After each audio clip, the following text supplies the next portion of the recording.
خۆشەویستان بەو شێوەیەی کاتێک کە دەتانەوێت بێتن ئەمە ئێرشاداتمان لە خزمەت داینە هەفتانە محازەڵاتمان هەیە تاوەکو تێتان بگەێنن قەڵەوێکەتان کۆ و جوابی پرسیارەکانتان دەدەینەوە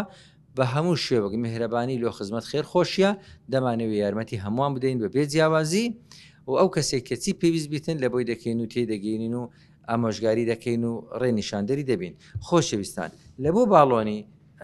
باڵۆنی زیرەک بیاخود باڵۆنی ئاسایی بیتن بەو شێوەی تێی دەگەێنین مەسە دەرێن بۆچی باڵۆنەکە باڵۆنی دادنێت چونکە قەڵەوە خۆی پێدانابەزێتن لێیەکە پێویستە باڵۆنەکەی دابنێت تاوەکو یارمەتی دەدا و نقطەی زۆر مهم هەیە دەمێ پێتان برێم هەر چار تەریقا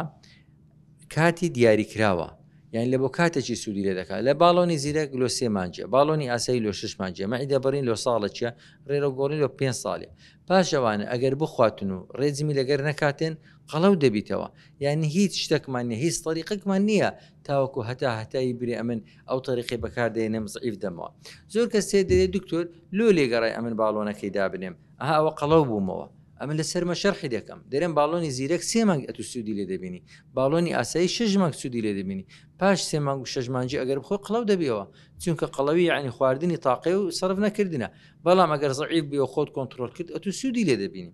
بۆ بە هەمان شێوەیە دەمانەوێتن هەموو کەسەکان تێبگەین ئەو ئیشەکەی لە بۆ بکەین حتا مەعیدەبڕینیش ئەگەر لەگەرمان بەجێمان نەکە زۆر زعیف نابیتەوە و دوایەکە قەڵەویش دەبیتەوە لەبەر ئەوەی دەمانێت ئەمە تێبگەینین یارمەتی بدەین یەکەم کەس یەکەم باشترین هۆکار لۆ خۆدا بەزاندن قەنەعەتی ئینسانەکەیە ئیرادەی ئینسانەکە دەبی ئیرادەی پۆڵاینی هەبیتن تاوەکو بتانی خۆی لە قەڵەوی نەجاتدا ئەو جێکەچ کە دەێتن باشەماندا من ئیرادەم هەبیتن ئەنگۆم لە بۆ چییە ئەما یارمەتی دەدەین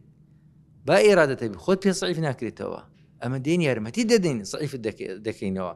یعنی ئەتو بە هەر ئێرادەتە بیتن کە بی ئەم ئایکە چل زیاتر بی خۆت پێ زعیف ناکرێتەوە ئەمە دێن یارمەتی دەدەین تاوەکو بەو ئێرادە پۆڵاینەت خۆت زعیف کەیەوە فلەبەر ئەوەیە ئیشی دکتۆری هاریکار دەبی لەبەر ئەوەی کەوا دابەزی لۆچ باڵۆنەکەی دادنێت چونکە خۆت پێ کۆنتترۆل ناکرێت خۆت پێ زعیف ناکرێت میهرەبانی دڵسۆزی و لێزانی